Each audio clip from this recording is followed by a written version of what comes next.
കോടാനുകോടി വിശ്വാസികൾ പടച്ച തമ്പുരാന്റെ മുന്നിൽ സുബഹി നിസ്കാരത്തിന്റെ രണ്ടാമത്തെ റക്അത്തിൽ ഇഅ്തിദാലിന് ശേഷം അല്ലാഹുവിന്റെ മുന്നിൽ കരങ്ങൾ ഉയർത്തിയിട്ട് പറയുന്നു, അല്ലാഹുമ്മ ഹ്ദിനാ ഫീമാ അല്ലാഹുവേ, നീ ഹിദായത്ത് സന്മാർഗം സിദ്ധിച്ചവരിൽ ഞങ്ങളെ ഉൾപ്പെടുത്തണേ അല്ലാഹ്. രണ്ടാമതായി ഹിദായത്ത് എന്ന സന്മാർഗം എന്ന വെളിച്ചം പറഞ്ഞതിന് ശേഷം രണ്ടാമതായി പടച്ച തമ്പുരാൻ പറയാൻ പഠിപ്പിച്ചതെന്താ, മഹാന്മാര് പഠിപ്പിക്കുന്നതെന്താ? രണ്ടാമത് അല്ലാഹു നൽകിയ അനുഗ്രഹമാ, വാഫിനാ ഫീമൻ അല്ലാഹുവേ, ശരീര സുഖം നൽകിയവരുടെ കൂട്ടത്തില് ഞങ്ങളെയും നീ പെടുത്തണമല്ലോ. കാരണം ശരീരത്തിനുള്ള സുഖം, ശരീരത്തിനുള്ള ആരോഗ്യം പടച്ചവന്റെ മുന്നിൽ എഴുന്നേറ്റ് നിന്ന് അനുഗ്രഹം നടത്തവന്റെ നൽകിയ അനുഗ്രഹങ്ങൾക്ക് ഒന്ന് നന്ദി പ്രകാശിപ്പിക്കാനുള്ള അവസരമെന്ന് പറഞ്ഞാൽ അത് പടച്ചവൻ നൽകുന്ന അനുഗ്രഹങ്ങളിൽ വളരെ പ്രധാനപ്പെട്ടതാ. എന്റെ പ്രിയപ്പെട്ട സഹോദരങ്ങളെ, നമ്മുടെ ഭാഗത്തു നിന്ന് കോടാനകോടി അനുഗ്രഹങ്ങൾക്ക് എന്ത് നന്ദി പ്രവർത്തനമാണ് നമ്മൾ നടത്തുന്നത്? എന്ത് നന്ദിയാണ് പടച്ചവന്റെ പടച്ച തമ്പുരാന്റെ മുന്നിൽ നമ്മൾ ചെയ്യുന്നത്? ഇങ്ങനെ കോടാനകോടി അനുഗ്രഹങ്ങളും പേര് അതിനെയെല്ലാം അവമതിച്ച് തോന്നിവാസിയായി നമ്മൾ ജീവിക്കുമ്പോ നമ്മൾ ആ ഉടമസ്ഥനെ കുറിച്ച് മനസ്സിലാക്കുന്നുണ്ടോ? നമുക്ക് ആരോഗ്യം തന്ന തമ്പുരാന്, നമുക്ക് വായു തന്ന തമ്പുരാന്, നമുക്ക് വെളിച്ചം തന്ന തമ്പുരാന്, ഒരു വിരിപ്പ് പോലെ ഭൂമിയെ വിധാനിച്ചു തന്ന തമ്പുരാന്. എന്റെ പ്രിയപ്പെട്ടവരെ, ഭൂമണ്ഡലത്തെ പ്രകാശിപ്പിക്കുന്ന പ്രകാശഗോപുരമുണ്ടല്ലോ, പ്രകാശത്തിന്റെ പ്രഭവ കേന്ദ്രമായ സൂര്യനുണ്ടല്ലോ, ആ സൂര്യനെന്ന് വരെയും പടച്ചവൻ പവർ കെട്ട് നൽകിയിട്ടുണ്ട്. നമ്മൾ ഒരു മണിക്കൂർ പവർ കെട്ടില്ല. എന്തെല്ലാം ആധുനിക സജ്ജീകരണങ്ങൾ ഉണ്ടെങ്കിലും എല്ലാ അത്യാധുനിക സജ്ജീകരണങ്ങൾക്കും കേടുപാടുണ്ടാകുന്നുണ്ട്. അല്ലാഹു സംവിധാനിച്ച ലോകത്തിലെ ഏറ്റവും വലിയ ബൾബുണ്ടല്ലോ, ആ സൂര്യൻ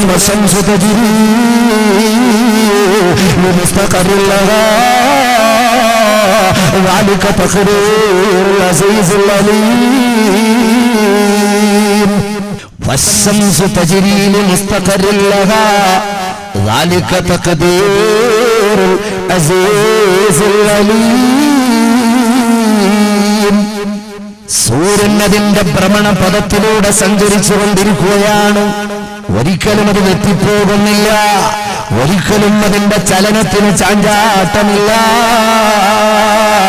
അല്ലാഹു നിർണയിച്ചു കൊടുത്ത പദത്തിലൂടെ അതാ ചലിച്ചുകൊണ്ടിരിക്കുകയാണ്.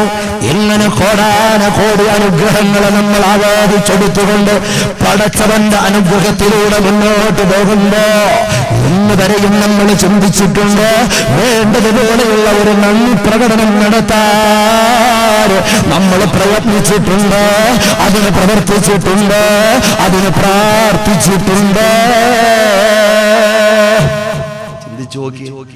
നമുക്ക് പടച്ചവൻ നൽകിയ അനുഗ്രഹങ്ങൾക്ക് നന്ദി കൂടെ പറയണമല്ലോ. അനുഗ്രഹം മാത്രം പറഞ്ഞാൽ പോരല്ലോ, ഒരൽപാദം കൂടെ ഇതിനോട് ചേർത്ത് വെക്കുന്നത് വളരെ വൃത്തിയായിരിക്കും.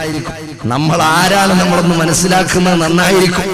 പടച്ചവന്റെ അനുഗ്രഹങ്ങൾ ഇത്രയും നമുക്ക് നൽകപ്പെട്ടപ്പോൾ ആ അനുഗ്രഹങ്ങൾക്ക് എത്ര കണ്ട് നന്ദി നമ്മുടെ ഭാഗത്തു നിന്നുണ്ടാകുന്നു എന്ന് ചിന്തിക്കുന്നത് നല്ലതായിരിക്കും. അത് ചിന്തിക്കുമ്പോ മൃഗങ്ങളൊക്കെ ഫസ്റ്റ് പ്രൈസാ, അവർക്കൊക്കെ എ പ്ലസ്. പടച്ച തമ്പുരാന് നന്ദി ചെയ്യുന്ന വിഷയത്തിൽ അല്ലാഹുവിന്റെ വിശുദ്ധമായ ഖുർആൻ പറയുന്നു, സബ്ബഹ ലില്ലാഹി മാ ഫിസ് സമാവാതി വമാ ഫിൽ അർളി. ആകാശഭൂമിയിലുള്ള മുഴുവൻ ചരാചരങ്ങളും വസ്തുക്കളും സൃഷ്ടികളും ജീവജാലങ്ങളും പടച്ച തമ്പുരാന് തസ്ബീഹ് ചൊല്ലിക്കൊണ്ടിരിക്കുകയാണ്. അല്ലാഹുവിന് നന്ദി പ്രകടനം നടത്തിക്കൊണ്ടിരിക്കുകയാണ്. ഒന്ന് ആലോചിച്ചു നോക്കിയ ഹബീബ് മുഹമ്മദ് റസൂലുള്ളാഹ് സല്ലല്ലാഹു അലൈഹി വസല്ലമ തങ്ങൾ പറയുന്നു, തവളകളെ നിങ്ങൾ കൊല്ലരുത്. തവള എന്ന് പറയില്ല ഇവിടെ, തവള അറിയോ? ഒരു അലാറം വേറൊരു ജീവിക്കും കിട്ടാത്ത പ്രത്യേകമായ അലാറം കൊണ്ട് കിടക്കുന്ന അതിനെ കൊല്ലാൻ പാടില്ല. ഞാനല്ല പറഞ്ഞത്, മുത്തുനബി മുഹമ്മദ് റസൂലുള്ളാഹി സ്വല്ലല്ലാഹു അലൈഹി വസല്ലം. എന്താ കാര്യം? അല്ലാഹുവിന് ഒരുപാട് തസ്ബീഹ് ചെല്ലുന്ന ജീവികളുടെ കൂട്ടത്തിൽ വളരെ പ്രധാനപ്പെട്ട ഒരു ജീവിയാ. അതുകൊണ്ട് തവളയെ കൊല്ലരുത്. ഔ കമാ ഖാല റസൂലുള്ളാഹി കണ്ടോ നമ്മൾ എപ്പോഴാ പടച്ചവന് തസ്ബീഹ് ചെല്ലുന്നത്? നമ്മൾ എപ്പോഴാ പടച്ചവൻ നൽകിയിട്ടുള്ള അനുഗ്രഹങ്ങൾക്ക് നന്ദി പ്രകടനം നടത്തുന്നത്? നമ്മൾ ആലോചിച്ച് നോക്കിയാൽ നമ്മുടെ വീട്ടിന്റെ പരിസരത്ത് നായകളോടി നടക്കാറുണ്ട്. നമ്മൾ ഭക്ഷണം കഴിക്കുമ്പോൾ നമ്മുടെ ഭക്ഷണ തളികയിൽ നിന്ന് ടേബിളിൽ നിന്ന് വേസ്റ്റുകൾ വൃത്തിയാക്കി നമ്മുടെ പ്രിയപ്പെട്ട പ്രാണപ്രയസ് നമ്മുടെ സഹധർമ്മിണി നമ്മുടെ ഭാര്യ വേസ്റ്റ് കൊണ്ടുവന്നിട്ടതാ അടുക്കളയുടെ പിന്നാമ്പുറത്തുകൂടി പുറത്തേക്ക് കളയുക. നോക്കുമ്പോൾ അവിടെ ഒരു നായ ഉണ്ടായിരുന്നു. ആ നായ അത് വളരെ ആർത്തിയോടെ വിശന്ന് പൊരിഞ്ഞു നിന്ന നായ അതങ്ങനെ വാരി കഴിച്ചു, നക്കി തുടച്ചെടുത്തു അല്ലേ. രണ്ടാമത്തെ ദിവസം നായ അവിടെ ഉണ്ടാവും. ആ ടൈം ആവുമ്പോ ഇപ്പൊ വല്ലതും കിട്ടാൻ സാധ്യതയുണ്ടോ? അന്നും കൊണ്ടുപോയി കൊടുക്കാൻ. പക്ഷേ ഈ നായയെ പ്രിയപ്പെട്ട സഹോദരി കണ്ടിട്ടില്ല. ദിവസങ്ങളോളം ഇങ്ങനെ വേസ്റ്റ് കഴിച്ച് ആ നായയുടെ പ്രതീക്ഷിച്ച് നിൽക്കുമ്പോ ഒന്നാലോചിക്കണേ, നിങ്ങൾ ആരെങ്കിലും ആ പ്രിയപ്പെട്ട നിങ്ങളുടെ ഭാര്യയോടൊത്തൊന്ന് സഞ്ചരിക്കുമ്പോ ആ നായ ഏതെങ്കിലും വഴിവക്കിൽ വെച്ച് ആ മുഖം കണ്ടാല് നമ്മൾ അറിയൂല ആ നായ അവിടെ നിന്ന് വാലാട്ടിക്കാടിച്ച് നന്ദി കാണിക്കുന്നത് കാണാം. എന്തിന്റെ പേരിലാണ്? ഒരു നേരത്തെ വിശപ്പടക്കാൻ നിങ്ങൾ കഴിച്ച വേസ്റ്റ് ഇട്ട് കൊടുത്തു. ആ നായക്ക് കൊടുക്കണമെന്ന് ഉദ്ദേശിച്ചിട്ടല്ല. ഒരു നന്ദി ചെയ്യുന്ന ജീവിയാണ് നായ, മറന്നു പോകണ്ട. ഒരു കാര്യം കൂടി സാന്ദർഭികമായി ഞാൻ ഓർമ്മപ്പെടുത്തുകയാ. ജർമ്മനിയിൽ നിന്ന് റിപ്പോർട്ട് ചെയ്യപ്പെട്ടൊരു വിഷയമാ. എന്താണെന്നറിയുവോ? ജർമ്മനിയിൽ വിദേശ നാടുകളിൽ, പ്രത്യേകിച്ച് യൂറോപ്യൻ നാടുകളില് നായയുമായിട്ട് വലിയ ബന്ധമുള്ള ആളുകളാ. നായയില്ലാത്ത വീടുകൾ ചുരുക്കവാ.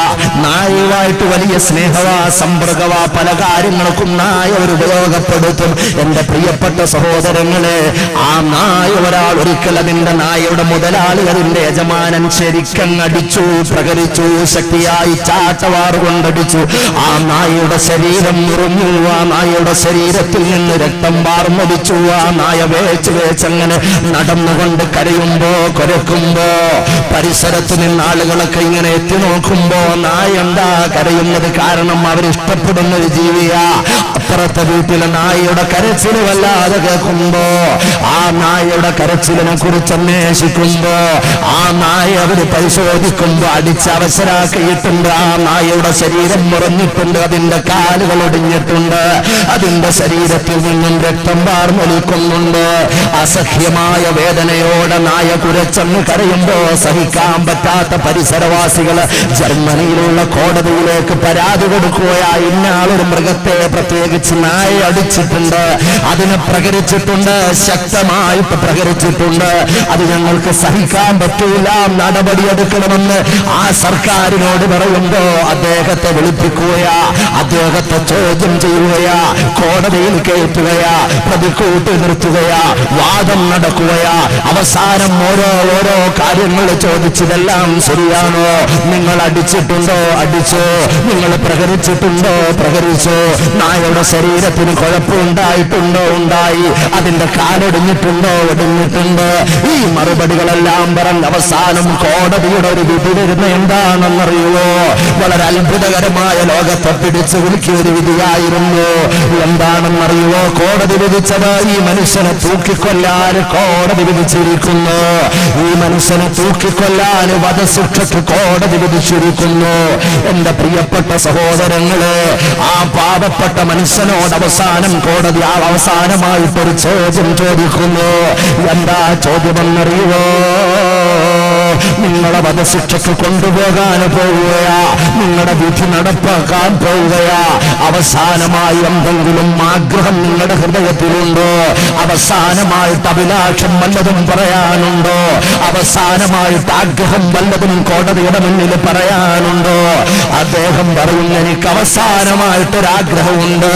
എന്താണ് ആഗ്രഹം? എല്ലാവരും സ്തബ്ധരായി അദ്ദേഹത്തിന്റെ അവസാനത്തെ ആഗ്രഹം കേൾക്കാൻ വേണ്ടി എല്ലാവരും സ്തബ്ധരായി, ശാന്തരായി, വളരെ സാഹൂതം അദ്ദേഹത്തിന്റെ ചുണ്ടിലേക്ക് നോക്കുമ്പോ അദ്ദേഹം പറയുന്നു, ഞാൻ ഏതൊരു നായയാണോ അടിച്ചിട്ടുള്ളത്, ഞാൻ ഏതൊരു നായയാണോ പട്ടിയാണോ ഞാൻ പ്രഹരിച്ചിട്ടുള്ളത്, ആ നായക്ക് എന്തെങ്കിലും പരാതിയുണ്ടോ എന്നൊന്ന് പരിശോധിക്കണമല്ലോ എന്റെ വിനീതമായ കോടതിയെ.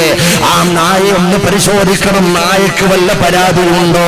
നിങ്ങൾ ആ നായയുടെ പേരിലാണല്ലോ എന്നെ കോടതിയിൽ വധശിക്ഷയ്ക്ക് വിധിച്ചിട്ടുള്ളത്, അതുകൊണ്ട് ഞാൻ അടിച്ചു എന്ന് പറയുന്ന നായയുടെ പരാതിയെ കുറിച്ച് നിങ്ങൾ അന്വേഷിച്ചിട്ടുണ്ടോ? സ്തബ്ധരായി പോയി. സംഭവം ന്യായമാണെന്ന് അവർക്ക് തോന്നി. എന്തായിരുന്നാലും നായ അവിടെ നിന്ന് കൊണ്ടുവരാൻ വേണ്ടി കോടതി.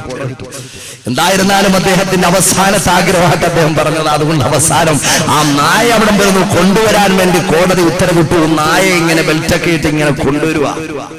സുബ്ഹാനല്ലാഹ്. ആ കോടതിയുടെ വരാന്തയിലേക്ക് വേച്ച് രക്തം ഒലിപ്പിച്ച് കടന്നു വന്ന ആ നായാതാ കോടതിക്കുള്ളിൽ ഇങ്ങനെ കയറിയിട്ട് അണച്ചണച്ച് നാക്കുപുറത്തിട്ടിരിക്കുന്ന നായ, കരഞ്ഞു കലങ്ങിയ കണ്ണുകളുള്ള നായ, വേദന അനുഭവിച്ച് പിടയുന്ന നായ. ഇങ്ങനെ ഓരോ ആളുകളെയും ഇങ്ങനെ നായ ഇങ്ങനെ നോക്കുകയാ. ഞാൻ എവിടാ വന്നിട്ടുള്ളത്? ഇങ്ങനെ നായ നോക്കി അതാ ശ്രദ്ധിക്കുമ്പോ പ്രതിക്കൂട്ടിലേക്ക് നായയുടെ കണ്ണു പോവുകയാ. പ്രതിക്കൂട്ടിൽ നിൽക്കുന്നതാരാ? അതെന്റെ യജമാനനല്ലേ, എനിക്ക് വെള്ളം തന്നവനല്ലേ, എനിക്ക് ഭക്ഷണം തരുന്നവനല്ലേ, എന്നെ പോറ്റി വളർത്തുന്നവനല്ലേ. ആ നായ കുതറിയെന്ന് ഓടുകയാ. അത്രയും നേരം വേദനയോടെ വേച്ചു വന്ന നായ ഉണ്ടല്ലോ, ആ വേദനയെല്ലാം അങ്ങ് മാറ്റി നിർത്തിയിട്ട് കോടതിയുടെ ഹാളിൽ പ്രതിക്കൂട്ടിൽ നിൽക്കുന്ന, കരഞ്ഞുകൊണ്ട് നിൽക്കുന്ന തന്റെ യജമാനനുണ്ടല്ലോ, ആ യജമാനൻ അടുക്കലേക്ക് നായ ഓടി ചെന്നുകൊണ്ട് കവിൾത്തടത്തിലൂടെ വലിച്ചിറങ്ങുന്ന ആ കണ്ണുനീര് നായ നക്കി തുടച്ചു എന്ന് റിപ്പോർട്ട് ചെയ്യുന്നു. ആ നായ വാരിപ്പുറന്ന് കെട്ടിപ്പിടിച്ചുകൊണ്ട് നന്ദി പ്രകടനം കാണിച്ചു എന്ന് പത്രം റിപ്പോർട്ട് ചെയ്തപ്പോ എന്റെ പ്രിയപ്പെട്ട സഹോദര, ആ നായയുടെ നന്ദി പടച്ച തമ്പുരാനോട് നമുക്കുണ്ട്. ആ നായക്കൊരു വെള്ളം കൊടുത്തതിന്റെ പേരില്, തുച്ഛമായ ദിവസങ്ങൾ അതിനെ പരിപാലിച്ചതിന്റെ പേരില് ആ നായയുടെ യജമാനനോട് നായ കാണിച്ച ആ നന്ദിയുണ്ടല്ലോ, അത് കണ്ടവസാനം കോടതി അദ്ദേഹത്തെ വെറുതെ വിടുമ്പോ ഒന്നാലോചിച്ചു നോക്ക്. പടച്ച തമ്പുരാനെ കുറിച്ച് നമ്മൾ പലപ്പോഴും കേട്ടിട്ടുണ്ട്, പറഞ്ഞിട്ടുണ്ട്, എഴുതിയിട്ടുണ്ട്, വായിച്ചിട്ടുണ്ട്. പക്ഷേ എന്ന് പറയും ആ തമ്പുരാന്റെ മുന്നില് ഒരു നന്ദി പ്രകടനം ആത്മാർത്ഥമായിട്ട് ഒരു റക്അത്ത് നിസ്കാരം പടച്ചവന് നന്ദിയാണെന്ന നിലക്ക് ഇഖ്ലാസോടെ നിസ്കരിക്കാൻ നമുക്ക് കഴിഞ്ഞിട്ടുണ്ടോ? എന്റെ പ്രിയപ്പെട്ട കൂട്ടുകാരാ, എന്റെ പ്രിയപ്പെട്ട പെങ്ങന്മാരെന്റെ ശബ്ദം ശ്രവിക്കുന്നു എന്ന് ഞാൻ മനസ്സിലാക്കുകയാ. എന്റെ പ്രിയപ്പെട്ട ഉമ്മമാര് പരിസരത്തുണ്ട് എന്ന് ഞാൻ അറിയുകയാ. എന്റെ പ്രിയപ്പെട്ടവരെ ഓർത്തു നോക്ക്. പടച്ച തമ്പുരാന് നമുക്ക് തന്ന ആരോഗ്യവും സമയവും സന്ദർഭവും സാഹചര്യങ്ങളും ഒന്നാലോചിച്ചു നോക്ക്. നമ്മുടെ മുൻഗാമികളായ പിതാക്കന്മാരും പ്രതിതാക്കന്മാരും മഹതികളും മഹാന്മാരും പടച്ച തമ്പുരാൻ എത്ര വലിയ നന്ദിയാണ് അവർ ചെയ്തിട്ടുള്ളവർ. അവർ ജീവിച്ച അധ്വാനത്തിന്റെ പർവ്വങ്ങൾ അവർ പേറിയിട്ടുള്ള പ്രതിസന്ധികളുണ്ടല്ലോ, ആ പ്രതിസന്ധികൾ ഇന്ന് നമുക്ക് അനുഭവിക്കേണ്ടി വരുന്നില്ലല്ലോ. എങ്കിൽ പോലും ഒന്ന് ആലോചിച്ചു നോക്കേണ്ട പ്രിയപ്പെട്ടവര്, പടച്ചവനോട് നന്ദി ആത്മാർത്ഥമായിട്ട് നമുക്ക് ചെയ്യാൻ കഴിഞ്ഞിട്ടുണ്ടോ ഇത്രയും നാൾ? ഇല്ലേ? നമ്മളൊക്കെ വീമ്പളൊക്കെ ഉസ്താദ് ഞാൻ അത്യാവശ്യം തിരക്കേടില്ലാത്തവനാണ്, ഞാൻ ഒരുപാട് ഇബാദത്ത് ചെയ്യുന്ന ആളാ. ഉസ്താദ് ഉദ്ദേശിക്കുന്നവരൊന്നുമില്ല, ഞാൻ ഒരുപാട് ഇബാദത്ത് ചെയ്യുന്ന ആളാണ്. ഇൻഷാ അല്ലാഹ് നമുക്ക് ഇതിന്റെ അവസാനത്തെ സമയത്ത് നമുക്കൊന്ന് പരിശോധിക്കാം, നമ്മുടെ ഇബാദത്ത് കൊണ്ട് മാത്രം എന്തെങ്കിലും നമുക്ക് നാളെ കിട്ടുമോ? അതൊക്കെ പടച്ചവൻ നൽകിയിട്ടുള്ള, ഈ വാക്കൊന്ന് ഓർമ്മ നോക്കണേ, അവസാനം ആവശ്യം വരും. പടച്ചവൻ നൽകിയിട്ടുള്ള അനുഗ്രഹങ്ങൾക്ക് നന്ദിയായിട്ടത് പരിണമിച്ചിട്ടുണ്ടോ എന്ന് നമുക്ക് അവസാനം ഒരു പരിശോധന നടത്തി നമുക്ക് ദ്വാരക്കാം. അതുകൊണ്ടൊന്നും പറഞ്ഞ് നമുക്ക് രക്ഷപ്പെടാൻ പറ്റൂല. അള്ളാഹുവിന്റെ അനുഗ്രഹങ്ങളെ മറന്നുകൊണ്ട് നമുക്ക് ജീവിക്കാൻ പറ്റൂല. പടച്ചവന്റെ അനുഗ്രഹങ്ങളെ മറന്നുകൊണ്ട് ജീവിക്കാൻ പറ്റൂല. അല്ലാഹു തആല വേണ്ടതുപോലെ പടച്ചവന്റെ മുന്നിൽ അധ്വാനിക്കാനുള്ള മനസ്സും സാഹചര്യവും ആരോഗ്യവും അല്ലാഹു നിലനിർത്തി തരുമാറാകട്ടെ. എന്റെ പ്രിയപ്പെട്ട സഹോദരങ്ങളെ, അതുകൊണ്ട് ചെറിയ വിഷയമല്ല അള്ളാഹുവിന്റെ മുന്നിലുള്ള നന്ദി. ആ നന്ദിയുടെ ഒരൽപ്പം അംശം ആത്മാർത്ഥമായി നമ്മൾ ചെയ്തിട്ടുണ്ട് എന്ന് ഇഖ്ലാസോടെ പറയാൻ പറ്റുന്ന എത്ര പേരുണ്ട്? എന്റെ ഉമ്മമാരോട് ഞാൻ ചോദിക്കുന്നു, പല സീരിയലുകളും കണ്ടിട്ട് നിങ്ങൾ കണ്ണുനീര് നിങ്ങളുടെ സാരി തുമ്പുകൊണ്ട്, നിങ്ങളുടെ ഷാളിന്റെ തുമ്പുകൊണ്ട് ആരും കാണാതെ ഇങ്ങനെ തുടച്ചിട്ടുണ്ടില്ലെന്ന് പറയാൻ പറ്റൂല. പല സീരിയലിലും ആവിഷ്കരിച്ചിട്ടുള്ള ആ രംഗങ്ങൾ, വേദനയുള്ള രംഗങ്ങൾ, പല രംഗങ്ങൾ മനസ്സിനെ തപിക്കുന്ന, ചുണ്ടുകൾ വിറങ്ങലിച്ചു പോകുന്ന, കണ്ണുകൾ നിറഞ്ഞൊഴുകുന്ന ആ രംഗങ്ങൾ കണ്ടിട്ട് പല ഉമ്മമാരും സഹോദരിമാരും മഗ്‌രിബ് ഇശാഇന്റെ ഇടയ്ക്കുള്ള വളരെ പ്രധാനപ്പെട്ട സമയത്ത് ആ ടെലിവിഷന്റെ മുന്നിൽ തസ്ബീഹ് മാലയ്ക്ക് പകരം റിമോട്ട് കൺട്രോളും കയ്യിൽ വെച്ചുകൊണ്ട് ഉമ്മാമാരടക്കം പ്രായമുള്ള വാർദ്ധക്യ അവസ്ഥ ചെയ്യിക്കുന്ന പാവപ്പെട്ട ഉമ്മമാരടക്കം എല്ലാവരും അതിന്റെ മുന്നിൽ തപസ്സുരിക്കുന്ന വല്ലാത്ത ദുരന്തപൂർണമായ അപകടകരമായ സമീപനങ്ങളിലൂടെയാ മുന്നോട്ട് പോകുന്നത്. ഞാനൊന്ന് ചോദിക്കുന്നു, എന്റെ പ്രിയപ്പെട്ട കൂട്ടുകാരാ, നിന്റെ ലൈൻ പൊട്ടിയപ്പോ നീ പ്രേമിക്കുന്ന പെണ്ണ് നിന്നെ ആവശ്യമില്ല എന്നൊരു പ്രഭാതത്തിൽ നിന്നോട് പറഞ്ഞപ്പോ നീ എത്ര ദിവസം ഭക്ഷണം കഴിച്ചില്ലടാ പൊന്നുമോള്? നീ ആരും കാണാതെ എത്ര നേരം നീ കരഞ്ഞു? നീ ആരും കാണാതെ നീ വിഷാദമോഹനായി നീ നടന്നു? എത്ര ദിവസം നീ ഭക്ഷണം കഴിച്ചിട്ട് നിനക്ക് ഭക്ഷണത്തിൽ രുചി തോന്നിയിട്ടുണ്ടോ? ഒന്നോലാലോചിച്ചു നോക്ക്. കോടാന് അനുഗ്രഹങ്ങൾ തന്ന പടച്ച തമ്പുരാന്റെ മുന്നില് ഒരിറ്റ് കണ്ണുനീര് വീഴ്ത്താൻ നമുക്ക് കഴിഞ്ഞിട്ടുണ്ടോ? ആവശ്യമുള്ളതിനും അനാവശ്യത്തിനും കണ്ണുനീര് പൊഴിക്കാൻ തുള്ളികള് നമ്മുടെ ശരീരത്തിൽ നമ്മൾ സമാഹരിച്ചു വെച്ചിട്ടുണ്ട്. പക്ഷേ ആ പടച്ച തമ്പുരാന്റെ മുന്നില് അല്ലാഹു ചെയ്തു തന്നിട്ടുള്ള അനുഗ്രഹങ്ങളുടെ പാരാവാരങ്ങളെ ഓർത്തുകൊണ്ട് ഒരിറ്റ് കണ്ണുനീര് നമ്മൾ വീഴ്ത്താൻ തയ്യാറായിട്ടുണ്ടോ? അല്ലാഹുവിന്റെ ഹബീബായ പ്രവാചക പൊങ്കവർ മുഹമ്മദുർ റസൂലുള്ളാഹ് സ്വല്ലല്ലാഹു അലൈഹി വസല്ലമ തങ്ങൾ പറയുന്നത് എന്താണെന്നറിയുമോ? അല്ലാഹനെ ഓർത്തുകൊണ്ട് കരയുന്ന കണ്ണുനീരുണ്ടല്ലോ, പടച്ചവനെ ഓർത്തുകൊണ്ട് കരയുന്ന കണ്ണുനീരുണ്ടല്ലോ, നാളെ ജഹന്നമാകുന്ന നരകം മട്ടഹസിക്കുമ്പോ ശത്രുക്കളെ കാണുമ്പോ നരകത്തിന്റെ ശത്രുക്കളാകുന്ന പടച്ചവന്റെ അനുഗ്രഹങ്ങൾക്ക് നന്ദി ചെയ്യാത്ത അക്രമ സ്വഭാവമുള്ള മാലിന്യങ്ങളായി പ്രപഞ്ചത്തിൽ ഭൂമിയിലൂടെ ചവിട്ടുമതിച്ച് ജീവിച്ചിട്ടുള്ള നരകത്തിന്റെ അവകാശികളെ നാളെ പ്രപഞ്ചത്തിന്റെ അധികാരി കൊണ്ടു നിർത്തുമ്പോ നരകമതാ വിശക്കുന്നു, എന്റെ ഭക്ഷണം തരൂ, എന്റെ ഭക്ഷണം തരൂ. വല്ലാത്ത അട്ടഹാസം നടത്തി കത്തിക്കാളുന്ന നരകത്തിനെ തണുപ്പിക്കാൻ അല്ലാഹു റബ്ബുൽ ഇസ്സത്ത് മുഖറബുൽ അംലാക്ക് മലക്ക് ജിബ്രീൽ അലൈഹിസ്സലാത്തു വസ്സലാമിനോട് പറയുന്നു, യാ ജിബ്രീൽ, ആ പാനീയം കൊണ്ടുവരുവോ? ആ പാനീയം കൊണ്ടുവന്നേ കത്തിക്കാളുന്ന അട്ടഹസിക്കുന്ന ഈ നരകത്തിലേക്കും ഒഴുക്കൂ. ജിബ്രീൽ അലൈഹിസ്സലാത്തു വസ്സലാം വന്നുകൊണ്ട് കത്തിക്കാളുന്ന ഭീകരമായ ഭയാനകമായ ഭീഭത്സമായ നരകത്തിന്റെ കത്തിക്കാളുന്ന അഗ്നിയിലേക്ക് ആ പാനീയം കൊണ്ട് തളിക്കുമ്പോ ആ നരകമങ്ങടങ്ങുകയാ, സമാധാനമുണ്ടാവുകയാ, നരകത്തിന്റെ ജ്വാലത ആ ജ്വലനം അങ്ങ് നിൽക്കുകയാ. അല്ലാഹുവിന്റെ ഹബീബായ പ്രവാചക പൊങ്കവർ മുഹമ്മദ് മുസ്തഫ സല്ലല്ലാഹു അലൈഹി വസല്ലമ തങ്ങൾ പറയുന്നു, ഈ ഏതാണ് പാനീയം എന്നറിയുമോ? പടച്ചവന്റെ സൃഷ്ടികൾ ഈ ഭൂമി ലോകത്ത് പടച്ചവനെ ഓർത്തുകൊണ്ട് പൊട്ടിക്കരഞ്ഞ കണ്ണുനീരുണ്ടല്ലോ, അല്ലാഹുവിന്റെ സൃഷ്ടികളെ ഓർത്തുകൊണ്ട് കരഞ്ഞ കണ്ണുനീരുണ്ടല്ലോ, അല്ലാഹുവിന്റെ അനുഗ്രഹങ്ങളെ കുറിച്ച് ഓർത്ത് ആ വിറങ്ങലിച്ച ചുണ്ടുകളും ഒലിക്കുന്ന കണ്ണുനീരുണ്ടല്ലോ, ആ കണ്ണുനീരാണ് പാനീയം മുഹമ്മദുർ റസൂലുള്ളാഹ്. ഒരു നന്ദിയുള്ള ഒരു അടിമയ്ക്കുണ്ടാകേണ്ട ഒരു പ്രൈമറി പ്രവർത്തനമല്ലേ ഒരു 2 ലിറ്റർ കണ്ണുനീര് പടച്ചവന്റെ മുന്നിൽ?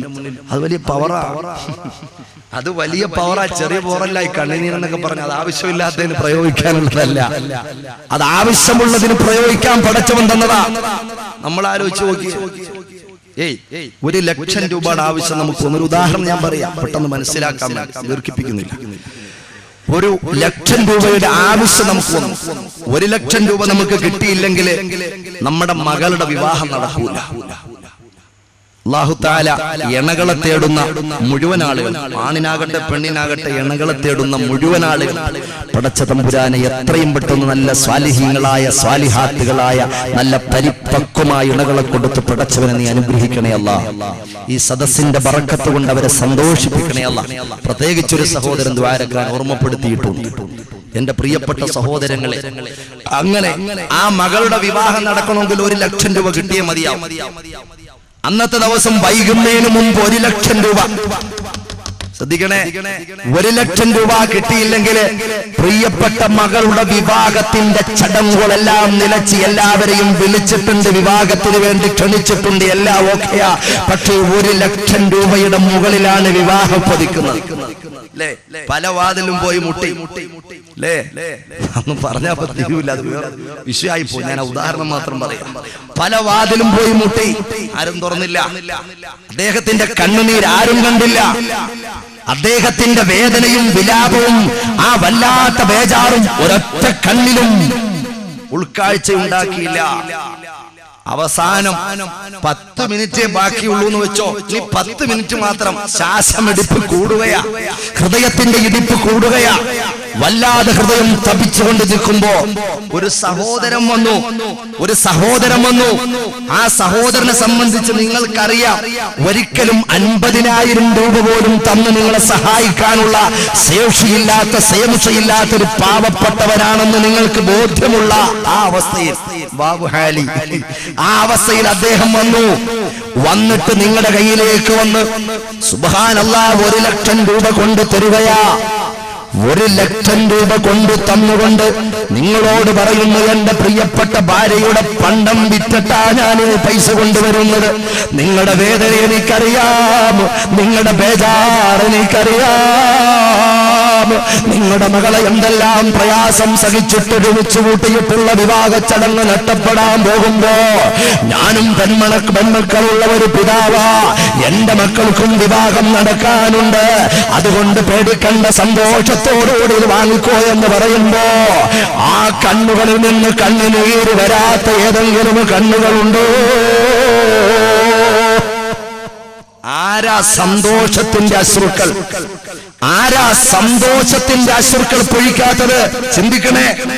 ഈ ഭൗതിക ലോകവുമായി ബന്ധപ്പെട്ട ഒരാളൊരു സഹായം ചെയ്തപ്പോൾ അയാളോടുള്ള നന്ദി പ്രകടനം കൊണ്ട് അദ്ദേഹത്തിനെ കെട്ടിപ്പുണർന്ന് കണ്ണീരിൽ ചാലിച്ച സന്തോഷ വർത്തമാനങ്ങൾ പറയുമ്പോ ഒന്നാലോചിക്കാ, പടച്ച തമ്പുരാന്റെ മുന്നിൽ 2 കണ്ണുനീര്.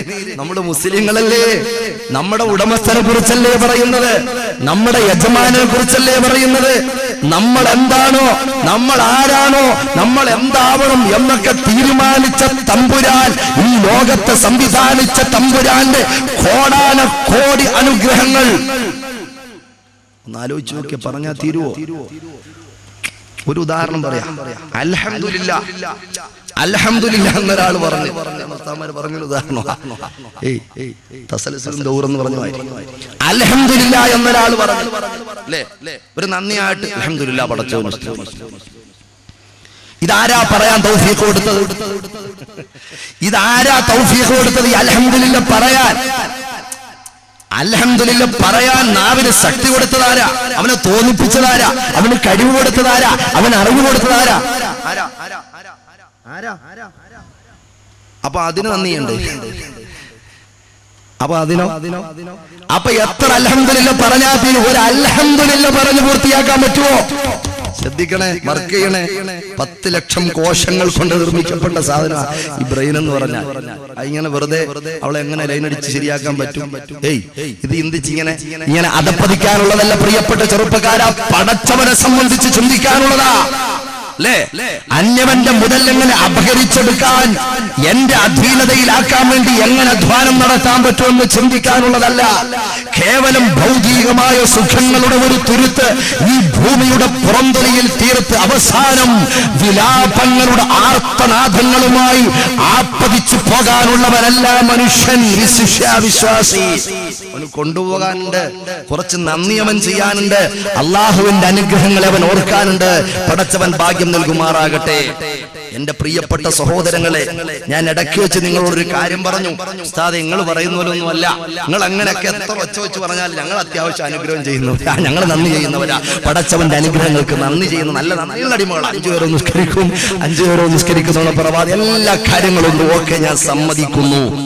ഞാനൊന്ന് ചോദിക്കട്ടെ, എന്റെ പ്രിയപ്പെട്ട സഹോദരങ്ങളോട് ഞാനൊന്ന് ചോദിക്കട്ടെ, നമ്മൾ ഇക്കാലം അത്രയും ചെയ്ത ഇബാദത്തുകളിൽ ഏതെങ്കിലും ഒരു ഇബാദത്തിന്റെ അംശം സ്വീകരിക്കപ്പെട്ടിട്ടുണ്ടോ? അതിനെ സംബന്ധിച്ച് നമുക്ക് ഉറപ്പ് പറയാൻ പറ്റുമോ? ഒരു വഖത്ത് നിസ്കാരം അല്ലാഹു കബൂൽ ചെയ്തു എന്ന് ചങ്കൂറ്റത്തോടെ പറയാൻ ആർജവമുള്ള ആരെങ്കിലും, ഞാനടക്കമുള്ള ആരെങ്കിലും ഉണ്ടോ?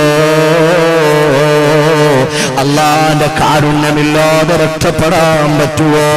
അല്ലാഹുവിന്റെ ഔദാര്യമില്ലാതെ രക്ഷപ്പെടാൻ പറ്റുമോ? അല്ലാഹു ആസാരമായിട്ടല്ലാതെ സ്വർഗം നമുക്ക് നൽകാൻ പറ്റുമോ? കിട്ടുമോ? ഗൗരവത്തോടെ ചിന്തിക്കേണ്ട വിഷയമാ. അല്ലാഹുവിന്റെ ഹബീബായ പ്രവാചക പുങ്കവർ മുഹമ്മദുർ റസൂലുള്ളാഹി സ്വല്ലല്ലാഹു അലൈഹി വസല്ലമ തങ്ങൾ പരാജയത്തിന്റെ 4 കാരണങ്ങളെ പരിചയപ്പെടുത്തിയ പ്രവാചക പരിശ്രേഷ്ഠർ മുഹമ്മദുർ റസൂലുള്ളാഹി സ്വല്ലല്ലാഹു അലൈഹി വസല്ലമ തങ്ങൾ ഒന്നാമതായി പറഞ്ഞത് എന്താണെന്നറിയുമോ?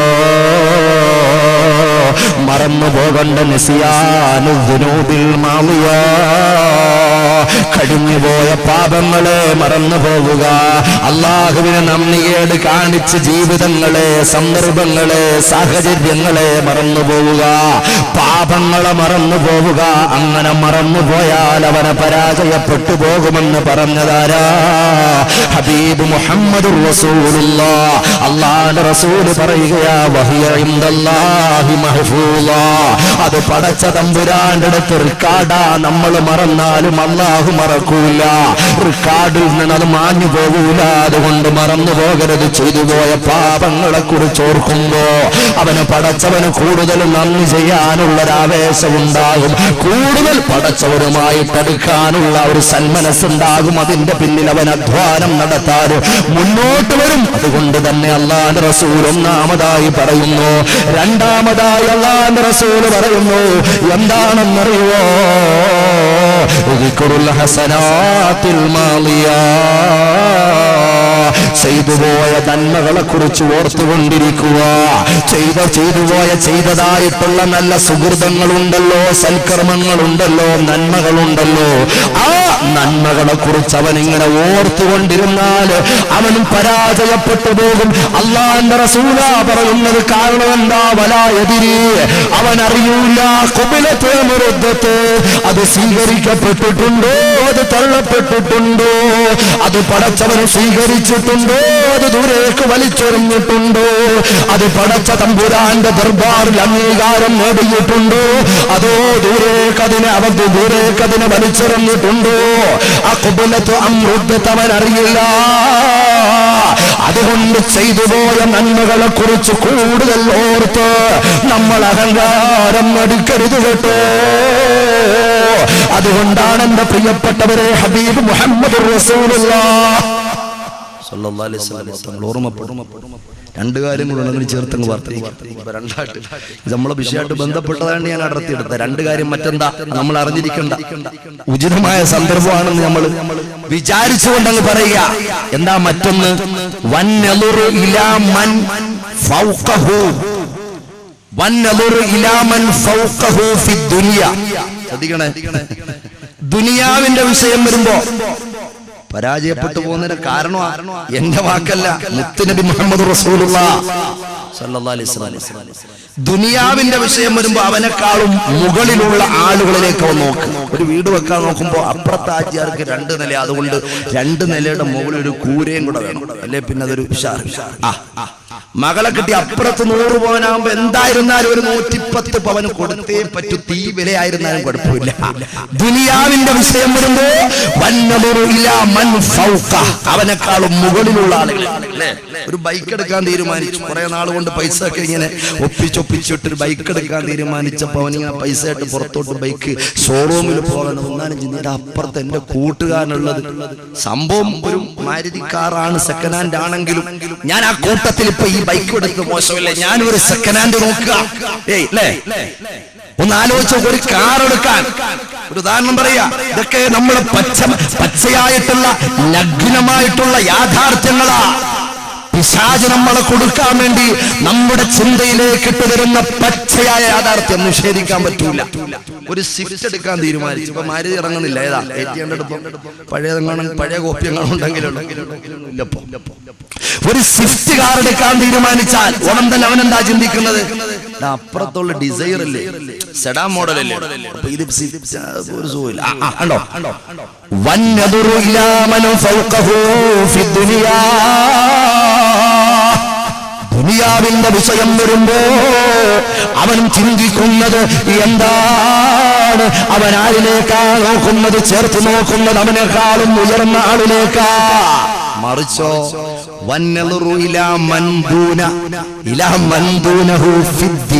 ദീനിന്റെ വിഷയം വരുമ്പോ അവനേക്കാളും താഴെയുള്ള ആളുകളിലേക്കാവും നോക്കുന്നത്. അല്ലേ? വെള്ളിയാഴ്ച മാത്രം പോയി കുർബാന നടത്തുന്ന പ്രിയപ്പെട്ട ചെറുപ്പക്കാരാ, അവൻ ചിന്തിക്കുന്ന എന്താ? വെള്ളിയാഴ്ച പോലും പോകാത്ത എത്ര ചെറുപ്പക്കാർ എന്റെ കൂട്ടുകാരായിട്ടുണ്ട്. അപ്പൊ ഞാൻ ദുനിയാവിന്റെ വിഷയം വരുമ്പോ അവനേക്കാളും മുകളിൽ, ദീനിന്റെ വിഷയം വരുമ്പോ അവനേക്കാളും താഴെ. അല്ലേ? ഞാൻ 100 രൂപ കൊടുത്തു, നമ്മളപ്പുറത്തിരുന്ന ആജിയാർ 50 രൂപയാ കൊടുത്തത്. 50 രൂപയാ കൊടുത്തിട്ടുള്ളത്. അപ്പൊ ഞാനിപ്പോ 100 കൊടുത്തത്. നോക്കിയേ, ദീനിന്റെ വിഷയം വരുമ്പോ താഴോട്ട് നോക്കുക. അല്ലാഹു തആല വേണ്ടതുപോലെ ചിന്തിച്ച് പ്രവർത്തിക്കാൻ ഭാഗ്യം നൽകുമാറാകട്ടെ. അതുകൊണ്ട് എന്ത് വേണം? പടച്ചവന്റെ അനുഗ്രഹങ്ങൾക്ക് നന്ദി ചെയ്ത് പൂർത്തിയാക്കിയിട്ടുണ്ട് എന്ന് പിശാച് അടിക്കടി നമ്മളെ ഓർമ്മപ്പെടുത്തി പരാജയത്തിലേക്ക് ആപ്പതിപ്പിക്കുവാൻ വേണ്ടി കൊണ്ടുപോകുമ്പോ നമ്മൾ അതിന് വശംവദനാകരുത്. ഒറ്റ വിഷയം കൂടി ഞാൻ അവസാനമായിട്ട് പറയാം. അല്ലാഹുവിന്റെ ഹബീബായ പ്രവാചക പുങ്കവർ മുഹമ്മദ് റസൂലുള്ളാഹി സല്ലല്ലാഹു അലൈഹി വസല്ലം, അല്ലാഹുവിന്റെ റസൂൽ സഹാബികൾക്ക് പറഞ്ഞു കൊടുത്തൊരു വിഷയം. എന്തിനാ ഞാനിത് പറയുന്നത്? ഇടയ്ക്ക് വെച്ച് ഞാനൊരു പോയിന്റ് പറഞ്ഞു, മറന്നു പോകരുത് എന്ന് പറഞ്ഞു. എന്ത് പോയിന്റ് അത് പറഞ്ഞത്? അതും കൂടെ ഞാൻ ഇവിടെ കണക്ട് ചെയ്യുക. നമ്മളൊക്കെ കേമന്മാരാ, നമ്മുടെ ഇബാദത്ത് കൊണ്ട് അത്യാവശ്യം ഉസ്താദേ നിങ്ങൾ വിചാരിക്കുന്നത് പോലെയുള്ള ആളുകളല്ല. താനാളൂരൊക്കെ അത്യാവശ്യം നല്ല സാലിഹ്യങ്ങളും ആബിദീങ്ങളും നല്ല ഉമ്മമാരും നല്ല സഹോദരിമാരും പടച്ചവനെ പേടി ജീവിക്കുന്ന അല്ലാഹു അങ്ങനെ ആക്കി തെരുമാറാകട്ടെ. ഞാൻ പരിഹസിക്കുകയല്ല. പക്ഷേ നമ്മൾ ചെയ്യുന്ന കേവലം നന്ദി പ്രകടനങ്ങൾ കൊണ്ട് മാത്രം പടച്ചവന്റെ മുന്നിൽ രക്ഷപ്പെടാൻ പറ്റുമോ ഇല്ലേ എന്ന് നമ്മൾ ഇവിടെ വെച്ച് തീരുമാനിച്ചൊരൽപ്പം പ്രാർത്ഥിച്ച് നമ്മൾ പോകും. അല്ലാഹു ഭാഗ്യം നൽകുമാറാകട്ടെ. അല്ലാഹുവിന്റെ ഹബീബ് പ്രവാചകൻ മുഹമ്മദ് റസൂലുള്ളാഹി സല്ലല്ലാഹു അലൈഹി വസല്ലം തങ്ങൾ സഹാബത്തിനോട് പറയാ, 500 വർഷക്കാലം ജീവിച്ച ഒരു മഹാനെ കുറിച്ച്. ഒരു റിവായത്തിൽ 600 ഉണ്ട്. നമുക്ക് അക്കല്ലുകൊണ്ട് പിടിക്കാം, അതല്ലേ അക്കല്ലുകൊണ്ട് പിടിക്കാം. 500 വർഷക്കാലം ജീവിച്ചു ഒരാൾ. അയാൾ എവിടാ ജീവിച്ചത്? മറന്നുപോകരുത്. എവിടാ ജീവിച്ചത്? ഒരു ദ്വീപിലാ ജീവിച്ചത്. ദ്വീപ് എന്ന് പറഞ്ഞാൽ എന്താ? 4 ഭാഗവും സമുദ്രത്താൽ ചുറ്റപ്പെട്ട നടുക്ക് മാത്രം ഒരു തുരുത്തു പോലെയുള്ള ആ ദ്വീപ്. ആ ദ്വീപിൽ അദ്ദേഹം ജീവിക്കുമ്പോ അദ്ദേഹം മാത്രമേ അവിടെയുള്ളൂ, വേറെ ആരുമില്ല. അപ്പൊ പിന്നെ ഒരു വിത്തിനെ വസാത്ത് ദീപത്തിന് നമീമത്തും ഒന്നുമില്ലല്ലോ, ഒറ്റയ്ക്കല്ലേ ഉള്ള താമസം. അപ്പൊ ആ ദ്വീപിൽ 500 വർഷക്കാലം, 1-2 അല്ല, 500 വർഷക്കാലം ആരാ പറയുന്നത്? അല്ലാഹുവിന്റെ ഹബീബായ പ്രവാചക പുങ്കവർ മുഹമ്മദ് റസൂലുള്ളാഹി സല്ലല്ലാഹു അലൈഹി വസല്ലം തങ്ങൾ പറയാ, 500 വർഷക്കാലം പടച്ച തമ്പുരാന് വേണ്ടിയിട്ട് പകൽ മുഴുവൻ നോമ്പും രാത്രി മുഴുവൻ നിന്ന് നിസ്കാരവും തസ്ബീഹും തക്ബീറും തഹ്ലീലും എല്ലാമായിട്ട് ഇങ്ങനെ ജീവിച്ച ഒരു മനുഷ്യൻ. അവസാനം ആ മനുഷ്യൻ ഒരു ദുആയിരുന്നു, ഒരു പ്രാർത്ഥന. എന്താണ് ആ പ്രാർത്ഥന എന്നറിയോ? എന്താ പ്രാർത്ഥിച്ചേ? മരിക്കുമ്പോ ഈമാൻ തരണം. മരിക്കുന്ന സമയം ഈമാൻ തരണം. അല്ലാഹു നമുക്കൊക്കെ ഓശാരമായി നൽകുമാറാകട്ടെ. നമ്മൾ ദുആ ഇറക്കുമ്പോൾ അതും കൂടെ പറയണം. നമ്മളൊക്കെ ഒറ്റക്കൊക്കെ ദുആ ഇറക്കുന്ന സമയത്തെ പഠിച്ചോനെ ഔദാര്യമായിട്ട് ഓശാരമായിട്ട് ഇത് നമ്മൾ ആവർത്തിക്കുന്ന ഒരു പദവ. ഈ ഒരു സദസ്സിൽ നിന്ന് കിട്ടേണ്ട ഒരു ആവേശം അതായിരിക്കണം. നമ്മൾ കേമന്മാരല്ല. നമ്മൾ ഇത്രയും കോടിക്കണക്കിന് അനുഗ്രഹങ്ങളും പേറി നടന്നിട്ട് എന്നാ കൊണ്ടുപോവാ എൻ്റെ ഇത്രയുണ്ട് എന്ന് പറഞ്ഞാൽ അത് മോശമാ. പടച്ചവനെ നിന്റെ ഔദാര്യം, നിന്റെ ഓശാര എത്ര വലിയ ആബിദായിരുന്നാലും അങ്ങനെ തന്നെ പറഞ്ഞിട്ടുള്ളൂ, അങ്ങനെ പറയാൻ പാടുള്ളൂ. അല്ലാഹു ഭാഗ്യം നൽകുമാറാകട്ടെ. അതിനൊരു ആവേശത്തിൽ ആ ഒരു വിഷയം മുന്നോട്ട് കൊണ്ടുവരാൻ വേണ്ടി ഈ വിഷയം ഓർമ്മപ്പെടുത്തുന്നത്. ആ മനുഷ്യൻ അവസാനം ഒരു ദുആ ചെയ്ത് പടച്ചവൻ ഈമാനോടുകൂടി എന്നെ മരിപ്പിക്കണം. ഈമാനോടുകൂടി മരിപ്പിക്കുമ്പോ ഒരു അടിമയും ഉടമയും തമ്മിൽ ഏറ്റവും കൂടുതൽ ബന്ധപ്പെടുന്ന ഒരു ടൈം ഏതാ? സുജൂദ്. നിസ്കാരത്തിലുള്ള സുജൂദ്. ഒരു അടിമയും ഉടമയും തമ്മിൽ ഏറ്റവും കൂടുതൽ ബന്ധപ്പെടുന്ന ഒരു സമയം നിസ്കാരത്തിലുള്ള സുജൂദാണ്. ആ സുജൂദിൽ കിടന്ന് മരിക്കാൻ എനിക്ക് ഭാഗ്യം നൽകുന്നു. ദുആ സ്വീകരിച്ചു. ആ മനുഷ്യൻ ഒരിക്കൽ നിസ്കാരത്തിലായി കിടക്കുന്ന സമയം ഒന്ന് കേൾക്കണേ. അസ്രായീൽ അലൈഹിസ്സലാത്തു വസ്സലാമിനോട് അല്ലാഹു റബ്ബുൽ ഇസ്സത്ത് ഓർഡർ കൊടുക്കുക, മനുഷ്യന്റെ റൂഹിനെ പിടിക്കുക. ആ മനുഷ്യൻ ഈമാനോടെ സുജൂദിൽ കിടന്നുകൊണ്ട് റൂഹിനെ പിടിക്കപ്പെട്ടു. അസ്രായീൽ പിടിച്ചു കൊണ്ടുപോയി പ്രവാചകൻ പറയുന്നു, പഠിപ്പിക്കുന്നു. സ്വഹാബത്ത് ശ്വാസമടക്കി പിടിച്ചുകൊണ്ട് പ്രവാചകൻ പറയുന്ന യാഥാർത്ഥ്യങ്ങളെ കേൾക്കുകയാണ്. ആ മനുഷ്യനെ നാളെ പാരിത്രിക ലോകത്തിൽ കൊണ്ടുവരുമ്പോ, നല്ലൊരു സ്ഥാനം കൊടുത്തു നിർത്തുമ്പോ, അല്ലാഹു മുഖറബുൽ മലക്ക് ജിബ്രീൽ അലൈഹിസ്സലാത്തു വസ്സലാമിനക്ക് ഓർഡർ കൊടുക്കുന്നു. ആ മനുഷ്യനെ നിങ്ങൾ സ്വർഗത്തിലേക്ക് ആനയിക്കുക, എന്റെ ഔദാര്യം കൊണ്ട് ആനയിക്കുക. ആ വാക്കിൽ, ആ പോയിന്റിൽ നിങ്ങൾ അടിവരയിടണം. എന്റെ ഔദാര്യം കൊണ്ട് ഞാൻ ഓശാരമായി കൊടുക്കുന്ന സ്വർഗമുണ്ടല്ലോ, ആ സ്വർഗത്തിലേക്ക് കടന്നു വരാൻ ആ മനുഷ്യനെ നിങ്ങൾ ക്ഷണിക്കണമെന്ന് മുഖറബുൽ അംലാക്കിനോട് പടച്ച തമ്പുരാന് പറയുമ്പോ, ആ മലക്കുകളിൽ പ്രമുഖനായ മുഖറബുൽ അംലാക്ക് മലക്ക് ജിബ്രീൽ അലൈഹിസ്സലാത്തു വസ്സലാം കടന്നു ചെന്നുകൊണ്ട് പറയുന്നു, ഓ അല്ലാഹുവിന്റെ അടിമേ, നിങ്ങളെ അല്ലാഹു ഓസാരമായിട്ട് പടച്ചവൻ ഓസാരമായിട്ട് നിങ്ങൾക്ക് സ്വർഗം തരാൻ പോവുക. അല്ലാഹുവിന്റെ ഔദാര്യമായിട്ട് പടച്ചവൻ പണിതിരുക്കി വെച്ചിരിക്കുന്ന സ്വർഗത്തിലേക്ക് നിങ്ങൾ കടന്നു വരൂ. നിങ്ങളെ കാത്തിരിക്കുകയാ, അവർണ്ണനീയമായ സ്വർഗം നിങ്ങളെ കാത്തിരിക്കുകയാ. അല്ലാഹുവിന്റെ ഹബീബായ പ്രവാചക പുങ്കവർ മുഹമ്മദുർ റസൂലുള്ളാഹ് സ്വല്ലല്ലാഹു അലൈഹി വസല്ലമ തങ്ങള് സ്വർഗത്തെ സംബന്ധിച്ച് പറഞ്ഞ ഒരു വാചകവും കൂടി ഒന്ന് ചേർത്ത് വായിക്കൽ സന്ദർഭോചിതമാ. ലോകത്തിൽ ഒരുപാട് സ്വർഗ സങ്കല്പങ്ങൾ വെച്ച് പുലർത്തുന്നവരുണ്ട്. സ്വർഗത്തെ സംബന്ധിച്ചുള്ള പല പ്രതിപാദനങ്ങളും നടക്കുന്നുണ്ട്. പല ഗ്രന്ഥങ്ങളിലും പല ആചാര്യന്മാരും പല അപ്പോസ്തലന്മാരും രേഖപ്പെടുത്തി വെച്ചിട്ടുണ്ട്. അല്ലാഹുവിന്റെ റസൂൽ സ്വർഗത്തെ സംബന്ധിച്ച് പറഞ്ഞ ഒരു വാക്കുണ്ടല്ലോ. അല്ലാഹുവിന്റെ റസൂൽ പറയുക, സ്വർഗമെന്നാൽ ഒരാളും കണ്ടിട്ടില്ല, ഒരു കാതും കേട്ടിട്ടില്ല, ഒരു ഹൃദയത്തിലും അങ്കുരിച്ചിട്ട് പോലുമില്ല, ചിന്തയിൽ പോലും വന്നിട്ടില്ല. നമ്മൾ സ്വർഗത്തിന്റെ അരുവികളുടെ കളകളാരവത്തെക്കുറിച്ച് ഹദീസിന്റെ പരാമർശങ്ങളുടെ ആഴിയിലൂടെ കടന്നു പോകുമ്പോ, വൃക്ഷങ്ങളെ സംബന്ധിച്ച്, ഫലങ്ങളെ സംബന്ധിച്ച്, പഴങ്ങളെ സംബന്ധിച്ച് കേൾക്കുമ്പോ നമ്മുടെ ഹൃദയത്തിൽ ഒരു ചെറിയ സ്വർഗം ഇങ്ങനെ രൂപപ്പെട്ടു വരികയാ. അല്ലാഹുവിന്റെ റസൂൽ പറയുന്നു, ഇല്ല ഇല്ല, നിങ്ങൾ ഉദ്ദേശിക്കുന്നത് പോലെയുള്ള ഒരു രൂപഭംഗിയല്ല സ്വർഗത്തിലുള്ളത്. അതിന്റെ എത്രയോ കാതങ്ങൾ അപ്പുറത്താണ് അല്ലാഹു വെച്ചിട്ടുള്ള ഉന്നതമായ സ്വർഗം. ആ സ്വർഗത്തിലേക്ക് കടന്നു വരൂ. അല്ലാഹുവിന്റെ ഔദാര്യം കൊണ്ട് സ്വർഗത്തിലേക്ക് കടന്നു വരാൻ ആ മനുഷ്യനെ ക്ഷണിച്ചപ്പോൾ, ആ മനുഷ്യൻ അവിടെ ഒരു പ്രതികരണം നടത്തുന്നു. പ്രിയപ്പെട്ടവരെ, ആ മനുഷ്യൻ നടത്തുന്ന പ്രതികരണം എന്താണെന്നറിയുമോ? ആ മനുഷ്യൻ പറയുന്നു, തൽക്കാലമല്ല, നിന്റെ ഔദാര്യം എനിക്ക് വേണ്ട. തൽക്കാലം നിന്റെ ഔദാര്യം എനിക്ക് വേണ്ട. പടച്ചവന്റെ ഔദാര്യം കൊണ്ട് സ്വർഗത്തിൽ വരാനല്ലേ പറഞ്ഞത്. ഇപ്പൊ എനിക്ക് തൽക്കാലം ഔദാര്യം വേണ്ട. ഒന്ന് ശ്രദ്ധിച്ച് കേൾക്കണേ. നമ്മളെ കുറിച്ച് അങ്ങ് വിലയിരുത്താൻ പോവാ, എന്ത് വേണമെന്ന് ഇവിടെ തീരുമാനിച്ചു പോവാ. അല്ലാഹു തആല ഭാഗ്യം നൽകുമാറാകട്ടെ. ആ മനുഷ്യൻ പറയാ, പടച്ചവന്റെ ഔദാര്യം തൽക്കാലം എനിക്ക് വേണ്ട. എന്നെ ഭൂമിയിലേക്ക് പറഞ്ഞു വിട്ടത് എന്തിനാ? പടച്ചവന്റെ അനുഗ്രഹങ്ങൾക്ക് നന്ദി ചെയ്യാൻ വേണ്ടിയിട്ടാണ്. അപ്പൊ എനിക്ക് പടച്ചവൻ നൽകിയിട്ടുള്ള 500 വർഷക്കാലത്തെ ജീവിതങ്ങൾ കൊണ്ട് അതിലൂടെ അധ്വാനം നടത്തി അല്ലാഹുവിന്റെ അനുഗ്രഹങ്ങൾക്ക് വേണ്ടതുപോലെ ഞാൻ നന്ദി ചെയ്തിട്ടുണ്ട്. ഞാൻ പടച്ചവൻ നൽകിയിട്ടുള്ള അനുഗ്രഹങ്ങൾക്ക് പൂർണ്ണമായി ഞാൻ നന്ദി ചെയ്തിട്ടുണ്ട്. ആ അനുഗ്രഹങ്ങളുടെ പിന്നിൽ എന്തെങ്കിലും തന്നാൽ, അതിന്റെ ഫലമായിട്ട് എന്തെങ്കിലും തന്നാൽ മതി. ഇനിയിപ്പോ എന്തിനായി പരലോകത്തിന് ഔദാര്യം? ന്യായമെന്ന് നമുക്ക് ഒരുപക്ഷെ തോന്നും. പടച്ചവൻ നൽകിയിട്ടുള്ള അനുഗ്രഹങ്ങൾക്ക് മുഴുവനും ഞാൻ നന്ദി ചെയ്തിട്ടുണ്ട് പടച്ചവനെ. അതുകൊണ്ടാ നന്ദിയുടെ പകരത്തിൽ എന്തെങ്കിലും തന്നാൽ മതി. തൽക്കാലം നിന്റെ ഔദാര്യം വേണ്ട എന്ന് പടച്ച തമ്പുരാനോടൊരു വെല്ലുവിളിയുടെ ചെറിയ ഒരു അംശ ശബ്ദം പോലെയുള്ള ഒരു മറുപടി പറയുമ്പോ, മുഖറബുൽ അംലാക്ക് മലക്ക് ജിബ്രീൽ അലൈഹിസ്സലാത്തു വസ്സലാം പടച്ചവനോട് കാര്യം പറയുമ്പോ, അല്ലാഹു പറയുന്നു, ആ മനുഷ്യനും ചെയ്ത 500 വർഷക്കാലത്തെ ഇബാദത്തുണ്ടല്ലോ, അതെല്ലാം സ്വീകരിക്കപ്പെട്ട ഇബാദത്താണ്. അതൊന്ന് പരിശോധിക്കൂ ജിബ്രീൽ. 500 വർഷക്കാലം ആ മനുഷ്യൻ ചെയ്ത അധ്വാനമുണ്ടല്ലോ, ഞാൻ ആ മനുഷ്യൻ ചെയ്തു കൊടുത്ത അനുഗ്രഹങ്ങൾക്ക് മുഴുവനും നന്ദി ചെയ്തിട്ടുണ്ട് എന്ന് പറഞ്ഞ ആ മനുഷ്യന്റെ ഇബാദത്ത് മുഴുവനും ഞാൻ തൃപ്തിപ്പെട്ടതാണോ? അതിൽ സ്വീകാര്യതയും അസ്വീകാര്യതയും എത്രയാണ്, എങ്ങനെയാണ് എന്നെന്ന് തരം തിരിക്കൂ.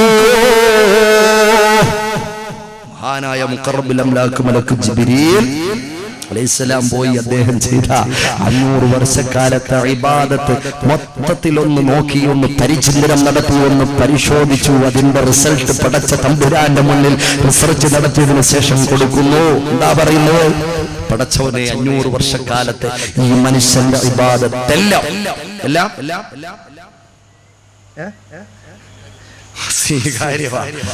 എല്ലാം സ്വീകാര്യമാണ്. മൊത്തവും 500 വർഷം കാലം അധ്വാനിച്ച മുഴുവനും അധ്വാനത്തിന്റെ അംശങ്ങളും പടച്ച തമ്പുരാൻ തൃപ്തിപ്പെട്ടതാ.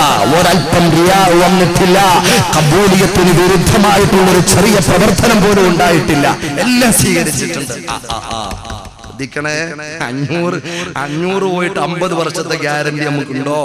അത് ചേർത്ത് വായിക്കാൻ വേണ്ടിയാ നമ്മൾ ഇരിക്കുക. നമ്മൾ കൊണ്ടുപോകാൻ ഏതാണ്ട് അങ്ങ് വെള്ളം വെച്ചിരിക്കുക, നമ്മൾ കഷ്ടപ്പെട്ട് കൊണ്ടുപോകാൻ വെച്ചിരിക്കുകയാണെന്നുള്ള ചിന്തയോടെ പാവപ്പെട്ട ഒന്നും അറിയാത്ത, സത്യങ്ങൾ യാഥാർത്ഥ്യങ്ങൾ അറിയാത്ത പാവപ്പെട്ട പടച്ച തമ്പുരാന്റെ അടിമകളായ നമ്മള് ഇങ്ങനെ ഇരിക്കുക. നമ്മൾ ചെയ്തത് കൊണ്ട് എന്തെങ്കിലും നാളെ കിട്ടുമെന്നും പറഞ്ഞു പടച്ചവന്റെ ഔദാര്യം നമ്മൾ അടിക്കടി ചോദിക്കണമെന്ന് പറഞ്ഞു. അതുകൊണ്ടാണ്.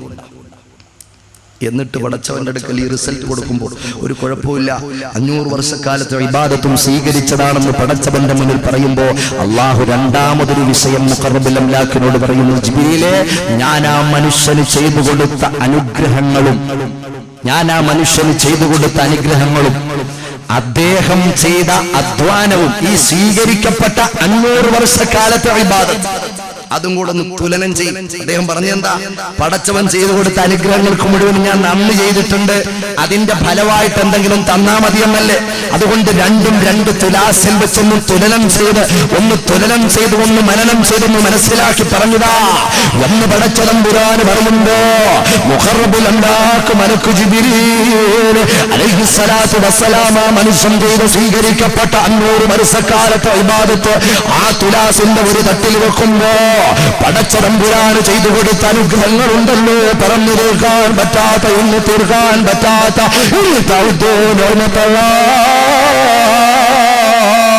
അല്ലാഹു ഖുർആനിലൂടെ പറഞ്ഞു എന്ന് നമ്മൾ ആദ്യം പറഞ്ഞ ആ ആയത്തുണ്ടല്ലോ, പടച്ചവൻ ചെയ്ത അനുഗ്രഹങ്ങളെ എന്നെ തിട്ടപ്പെടുത്താൻ പറ്റൂല.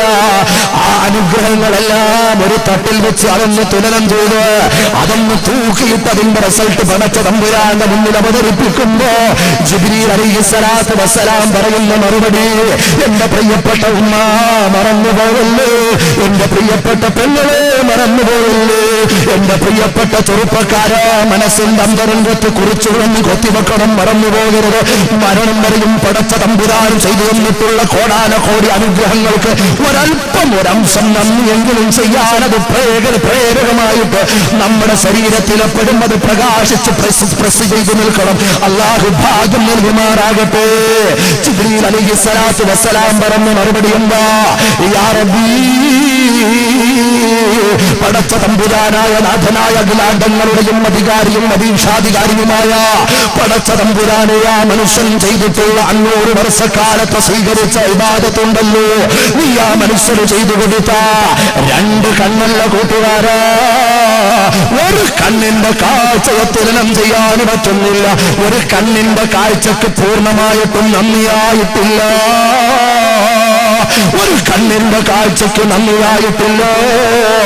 ആ മനുഷ്യൻ ചെയ്ത 500 വർഷക്കാലത്തെ ഇബാദത്ത് ഒരു കണ്ണിന്റെ കാഴ്ചക്ക് നന്ദിയായിട്ടില്ലല്ലോ. മറ്റേ കണ്ണിനവൻ നന്ദി ചെയ്തിട്ടില്ല, കാതുകൾക്കവൻ നന്ദി ചെയ്തിട്ടില്ല, ശരീരത്തിൽ പടച്ചവനെ നീ എന്തെല്ലാം ആഫിയത്ത് ആരോഗ്യം കൊടുത്തിട്ടുണ്ട്, അതിനൊന്നും അവൻ നന്ദി ചെയ്തിട്ടില്ല. നീ കൊടുത്ത വെളിച്ചം, വായു, വെള്ളം തുടങ്ങി എന്തെല്ലാം കോടിക്കണക്കിന് പറഞ്ഞാൽ തീരാത്ത അനുഗ്രഹങ്ങൾക്ക് അവന് നന്ദി കെട്ടവനാണല്ലോ. ഇതെന്ന് പറയുന്ന പടച്ചവന് തമ്പുരാൻ അവസാനമായി കൊടുക്കുന്ന ഓർഡറുണ്ടോ? ആ നന്ദി കെട്ടവന് വലിച്ചു ദൂരേക്ക് നരകത്തിലേക്ക് വലിച്ചെറിയോ ജിബ്രീൽ. ഒന്നാലോചിക്കേണ്ട സമയമാ. ഇനി എന്താ നമുക്ക് പറയാനുള്ളത്? എന്താ നമുക്ക് കൊണ്ടുപോകാനുള്ളത്? നമ്മൾ കേമന്മാരാണോ? നമ്മുടെ കയ്യിൽ 5 ദിവസത്തെ സ്വീകരിച്ച ഇബാദത്തുണ്ടോ? പിന്നെയല്ലേ 550 തീരുമാനിക്കുന്നത്? ജീവിതത്തിൽ ഒരുപാട് കർമ്മങ്ങൾ നമ്മൾ ചെയ്തിട്ടുണ്ട്. പക്ഷേ ഒരു സമയത്ത് ഒരല്പസമയത്ത് ഇബാദത്ത് സ്വീകരിച്ചിട്ടുണ്ടോ? പറയാൻ സാധ്യമാണോ? എന്റെ പ്രിയപ്പെട്ട സഹോദരങ്ങൾ എല്ലാവരും ഒരല്പസമയം എഴുന്നേറ്റ് നിൽക്ക്. പരിസരത്തുള്ള മുഴുവൻ ആളുകളും പടച്ച തമ്പുരാന്റെ അനുഗ്രഹങ്ങളെ കുറിച്ച് കേട്ട് അല്ലാഹുവിനെ കുറിച്ച് അറിയാൻ ഒരുമിച്ചുകൂടി സാഗൂതം വിനീതം ശ്രദ്ധിച്ചുകൊണ്ടാണ് നിൽക്കുന്നതെങ്കിൽ, ഒന്നിന്റെ സദസ്സിനെ സ്നേഹിച്ചുകൊണ്ടാണ് നിൽക്കുന്നതെങ്കിൽ എല്ലാവരെയും ഞാൻ ക്ഷണിക്കുകയാ. മുസ്ലിമീങ്ങളായിട്ട് പറയപ്പെടാൻ പറ്റുന്ന മുഴുവൻ ആളുകളെയും നീ വിഷമിക്കേണ്ട ഏതെങ്കിലും സഹോദര സമുദായത്തിൽ അംഗങ്ങളുണ്ടെങ്കിൽ ഞാൻ സ്നേഹപൂർവ്വം ക്ഷണിക്കുന്നു, കടന്നു വരാൻ. പരിസരത്തുള്ള മുഴുവൻ ആളുകളും ഈ മതിൽക്കെട്ടിനുള്ളിലേക്ക് കടന്നു വന്ന് പടച്ച തമ്പുരാനെ കുറിച്ച് പ്രമേയം നടത്തിയത് ആ സമയങ്ങളെല്ലാം മുന്നിൽ വെച്ചുകൊണ്ട് പടച്ചവനോട് ദ്വാരക്കാരാ. നല്ലൊരു സദസ്സാ. പടച്ചവൻ നമ്മെ ശ്രദ്ധിക്കുന്നുണ്ടാകും. അല്ലാഹു നമ്മുടെ പ്രാർത്ഥനകൾ കബൂൽ ചെയ്യാൻ കാത്തിരിക്കുന്നുണ്ടാകും. അല്ലാഹുവിനെ കുറിച്ച് ആത്മാർത്ഥമായി ഓർത്തുകൊണ്ട് പടച്ചവനും ചെയ്തു തന്നിട്ടുള്ള കോടിക്കണക്കിന് അനുഗ്രഹങ്ങൾ നമ്മൾ ചവിട്ടി നിൽക്കുമ്പോ നന്ദികേടിന്റെ കാര്യങ്ങൾ മാത്രം പറയാൻ നമുക്കുള്ളപ്പോൾ ഇനി എന്താണ് ബാക്കിയായിട്ട് നമുക്ക് ചെയ്യാനുള്ളത്? പടച്ചവന്റെ ഔദാര്യം ചോദിച്ചോ, അല്ലാഹുവിന്റെ ഓശാരം ചോദിച്ചോ. ബാക്കിയുള്ള സിട്ട സമയങ്ങൾ അല്ലാഹുവിന്റെ ഇഷ്ടത്തിലോട്ട് മുന്നോട്ട് കൊണ്ടുപോയിക്കോ. അല്ലാഹു അതിന്റെ ഹേതുകമാക്കി കാരണമാക്കി ഈ സദസ്സിനെ സ്വീകരിക്കുമാറാകട്ടെ. അല്ലാഹു നമ്മൾ പറഞ്ഞതും കേട്ടതും ഇരുന്നതും ഒരുമിച്ച് കൂടിയതും വീക്ഷിച്ചതും കേവലം ഒരു പ്രകടന പ്രഹസന പ്രഭാഷണവും കേൾക്കലുമാക്കാതെ പടച്ച തമ്പുരാന്റെ അടുക്കൽ തൃപ്തിപ്പെടുന്ന ഒരു അമലായി അല്ലാഹു സ്വീകരിക്കുമാറാകട്ടെ. അല്ലാഹു സ്വീകരിക്കുമാറാകട്ടെ. ഉറച്ചാമീൻ പറയും, ഒരൊറ്റാൾ വാമീൻ പറയാതിരിക്കും, ഉറച്ചാമീൻ പറയും. അല്ലാഹു സ്വീകരിക്കട്ടെ. നാഥനായ അല്ലാഹ് ഞങ്ങളെ സ്വീകരിക്കണേ അല്ലാഹ്. നാഥനായ അല്ലാഹ് ഞങ്ങളെ സ്വീകരിക്കണേ അല്ലാഹ്. പടച്ച തമ്പുരാന്റെ മുമ്പിൽ ചെല്ലുമ്പോ അവിടെ പിന്നെ തർക്കത്തിന്റെ സമയമല്ല, കൊടിയുടെ സംഘടനയുടെ തർക്കമല്ല അവിടെ വരുന്നത്. അതുകൊണ്ട് ഒന്നിച്ചൊരുമിച്ച് സുന്നത്ത് ജമാഅത്തിന്റെ പ്ലാറ്റ്ഫോമിൽ കാലുറപ്പോടെ നിന്ന് ജീവിക്കേണ്ട സമയമാണ്. ഗീബത്തിന് നിയമത്ത് പറഞ്ഞ് പരസ്പരം അങ്ങോട്ടും ഇങ്ങോട്ടും തർക്കിച്ചു തീർക്കാനുള്ളതല്ല. നാദൻ സൽബുദ്ധി നൽകുമാറാകട്ടെ. മുഴുവൻ അഹ്ലു സുന്നത്തി വൽ ജമാഅത്തിന്റെ ഇഖ്ലാസോടെ പ്രവർത്തനം നടത്തുന്ന മുഴുവൻ ആലിമീങ്ങൾക്കും നാഥനായ അല്ലാഹ് ആഫിയത്തുള്ള ദീർഘായുസ്സ് നൽകണേ അല്ലാഹ്. ഉറച്ചാമീൻ പറയുന്ന അല്ലാഹ് ഇഖ്ലാസോടെ സുന്നത്ത് ജമാഅത്തിന് ഖിദ്മത്ത് ചെയ്യുന്ന മുഴുവൻ ആലിമീങ്ങൾക്കും അല്ലാഹുവേ ഏത് സംഘടനക്കാരനാകട്ടെ, ലോകത്തിന്റെ ഏത് പ്രവിശ്യയിൽ ജീവിക്കട്ടെ, അല്ലാഹുവേ മുഴുവൻ സുന്നത്ത് ജമാഅത്തിന് ഇഖ്ലാസോടെ ഖിദ്മത്ത് ചെയ്യുന്ന ആലിമീങ്ങൾക്കും ആഫിയത്തുള്ള ദീർഘായുസ്സ്, ഹിമ്മത്ത്, അംന, ഈമാൻ, ഹിഫ്ള്, ഹിമായത്ത് നൽകണേ അല്ലാഹ്. പടച്ചവനെ പ്രത്യേകിച്ച് ഖമറുൽ ഉലമ, താജുൽ ഉലമ, നൂറുൽ ഉലമ, കൻസുൽ ഉലമ, സിറാജുൽ ഉലമ മുഴുവൻ പണ്ഡിതന്മാർക്കും ഹിമ്മത്തും ഇസ്സത്തും നീ വർദ്ധിപ്പിക്കണേ അല്ലാഹ്. ബിഹഖ് മുസ്തഫ മുഹമ്മദിൻ.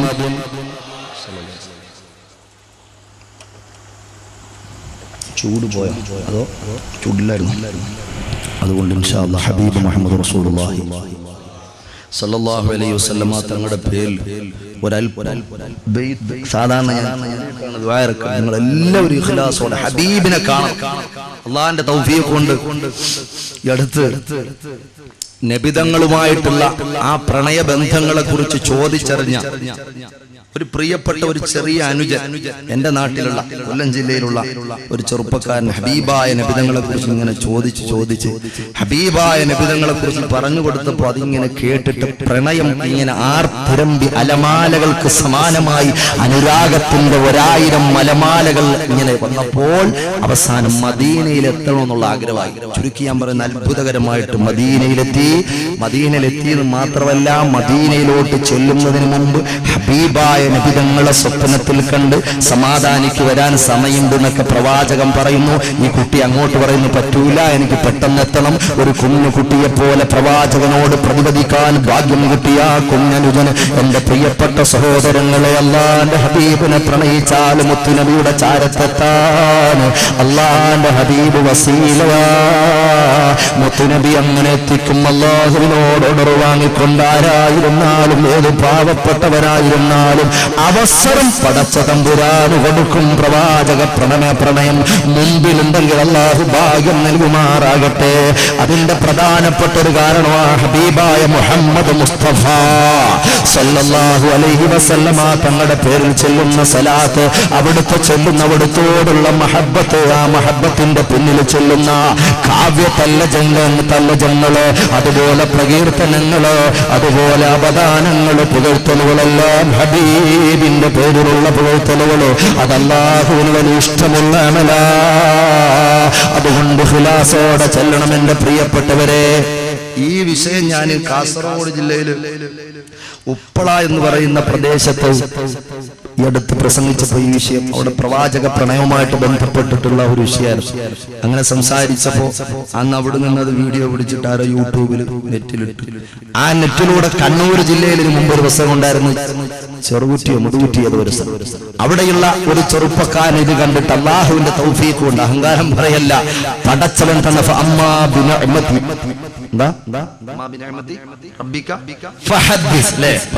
അനുഗ്രഹത്തെ എടുത്ത് പറയാണ്. ആ രൂപത്തിൽ നമ്മൾ മനസ്സിലാക്കി. എന്റെ പ്രിയപ്പെട്ടവരെ, നോക്കുമ്പോൾ തുച്ഛമായ ദിവസം കൊണ്ട് 5 ലക്ഷം സ്വലാത്ത് ചൊല്ലി എന്ന് പറഞ്ഞിട്ട് എന്നെ ആ ചെറുപ്പക്കാരൻ സൗദി നീ അടുത്ത സമയത്ത് തന്നെ വിളിച്ചു. ആലോചിച്ചു, നമ്മുടെ വാക്കുകൾ, നമ്മുടെ പ്രേരണകൾ, നമ്മുടെ പ്രവർത്തനങ്ങൾ ഒരാളിന്റെ ഹിദായത്തിന്, പ്രവാചകനോടുള്ള അനുരാഗത്തിന്റെ വഴിമരുന്നിട്ടാൽ കാരണമായാൽ ഇത്ര വലിയ അനുഗ്രഹം. അതുകൊണ്ട് ചിന്തിക്കുക. പോകുമ്പോ പ്രഭാഷണത്തിന്റെ അഭിപ്രായമല്ല, പടച്ചവനെ എന്റെ ജീവിതത്തിന് എന്താ ഉള്ളത്, കണ്ണടഞ്ഞു പോകാൻ എത്ര കാൽവെപ്പുകളാ ഭൂമിയുടെ പുറന്തലിലുള്ളത്. അതുകൊണ്ട് കാര്യമായി ചിന്തിച്ച് ബാക്കിയുള്ള കാലം പോയത് പോകട്ടെ എന്ന് പറഞ്ഞാൽ മറക്കാനല്ല, മറന്നുപോകാൻ പാടില്ല. ഓർക്കണം, ഓർത്തോർത്ത് കരയണം. കണ്ണീരിൽ ചാലിച്ചൊരു ജീവിതം, ഹൃദയത്തിൽ ആത്മീയമായിട്ടുള്ള അവബോധത്തോടുകൂടെ മുന്നോട്ട് പോയാൽ അല്ലാഹു തആല കാരുണ്യം ചെയ്യും. അവന്റെ ഔദാര്യം അടിക്കടി ചോദിക്കുക, അല്ലാഹു ഭാഗ്യം നൽകുമാറാകട്ടെ.